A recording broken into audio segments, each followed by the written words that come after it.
L'Instant Mag de Magali Barthès. Il y a comme un goût amer pour nous.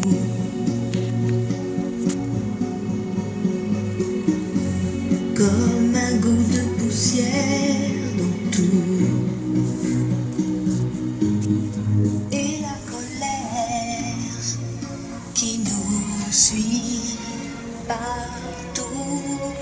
La douceur des paroles de France Gall pour accompagner l'hommage aux victimes du terrorisme. Au square Narvik de la gare Saint-Charles, les pensées étaient surtout tournées vers les familles de Mauranne et Laura, ces deux cousines assassinées par un terroriste affilié à l'État islamique en octobre 2017. La douleur est incommensurable parce que les faits, la mort de deux jeunes filles, indicibles. Le papa de Mauranne, Dominique Harel, était présent à la cérémonie, mais parfois le silence est préférable aux interviews pour respecter la douleur. Écoutez les mots de Sylvie Harel, la maman de Mauranne, dont le témoignage était diffusé. Témoigner pour moi, c'est partager, mais c'est aussi difficile. Comment est-ce que les autres peuvent comprendre, entendre? D'autres ont perdu leurs enfants, mais pas tout le monde. Et même s'ils ont perdu aussi leurs enfants, c'était d'autres circonstances, d'autres personnes. Et en même temps, témoigner, c'est important. Dire à quel point la perte d'un enfant, c'est tout qui s'effondre. Tout ce que vous avez construit, tout ce qui est important. Témoigner, c'est aussi dire pour que ça n'arrive plus jamais, ou que les choses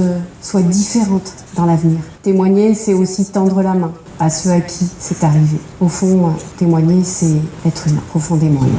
Difficile de mettre des mots après cela, et dans certaines circonstances, il convient de se tourner vers les anciens combattants des Bouches-du-Rhône, représentés en ce jour par Marcel Chapapria, premier vice-président de la coordination de ces anciens combattants. Ce qui m'impressionne le plus, c'est la chanson de France Gall au départ. Qu'est-ce que c'est prenant alors. Donc quelque chose à commémorer sans cesse, parce que je le dis souvent, la bête immonde est toujours vivante. Et si on ne réfléchit pas à ça, on n'a rien compris. Voilà, j'ai de leçons à faire à personne. Pour Virginie Averrousse, sous-préfète chargée de mission auprès du préfet des Bouches-du-Rhône, l'un des co-organisateurs de cette cérémonie, la lutte contre le terrorisme passe par une cohésion transnationale. Nous devons collectivement être attachés à nos valeurs. Comme je l'ai rappelé dans ma prise de parole, c'est un devoir de mémoire, mais aussi un devoir de résistance. Bien sûr, c'est une date anniversaire qui nous rappelle que malheureusement, l'année était grainée de moments douloureux, et ce depuis plusieurs années. La France, mais aussi les autres pays d'Europe, et c'est la raison pour laquelle j'ai voulu aussi délivrer un message à travers ce discours, au nom de l'État, un message en faveur de l'Europe, pour qu'ensemble on fasse front collectivement dans une union vers la paix. Collectivement, on se rappelle qu'on fait partie d'un pays et d'une union, l'Europe, qui nous tire vers la paix, vers des valeurs qui sont importantes de solidarité, de fraternité. Ce sont des moments comme ça, avec ces cérémonies qui malheureusement sont pas forcément toujours connues de la population. Donc on a aussi une volonté à travers l'État de faire connaître ces dates, de rappeler que le devoir de mémoire, c'est un devoir qui nous appartient à tous collectivement. Et puis c'est aussi des messages de prévention, de sensibilisation. On fait passer un message qui est celui de l'État. Et puis c'est le travail en sous-marin. Alors ça se voit peu, mais je l'ai rappelé aussi à travers ma prise de parole, des services de l'État, les forces de police, de gendarmerie, le renseignement, mais aussi avec l'éducation, puisque à l'école, on est sensibilisé à ces valeurs, on est sensibilisé aussi à ces dates importantes, et puis à nos hymnes, que sont la Marseillaise, que sont les frontons de nos bâtiments républicains, et puis notre devise. Et la devise de l'Europe aussi. Les parents de Mauranne ont attaqué l'État, que leur dire? Alors le papa de l'une des deux jeunes filles était présent avec nous, et je pense que effectivement, il a tout à fait, il y a ce droit qui appartient à une famille d'attaquer l'État. Et pour autant, on travaille ensemble, on communique, on partage les mêmes valeurs et la même volonté, qui est une volonté de paix. Et j'ai pu le saluer et je le remercie de sa présence aux côtés de l'ensemble des personnes qui étaient là aujourd'hui pour cette cérémonie.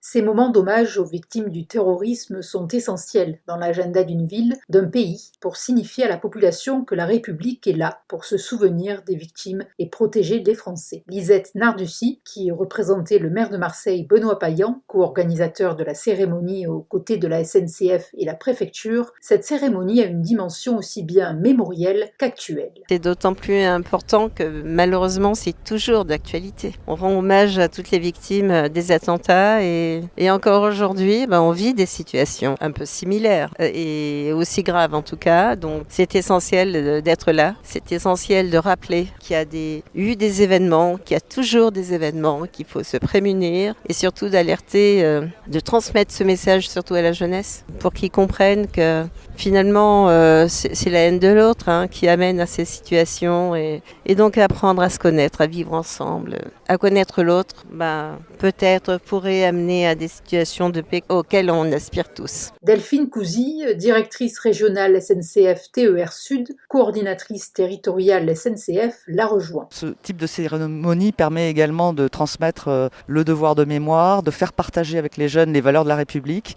Et je pense que sans la jeunesse, on ne peut pas espérer sortir de ces violences et sortir de ces attentats qui malheureusement sont toujours d'actualité.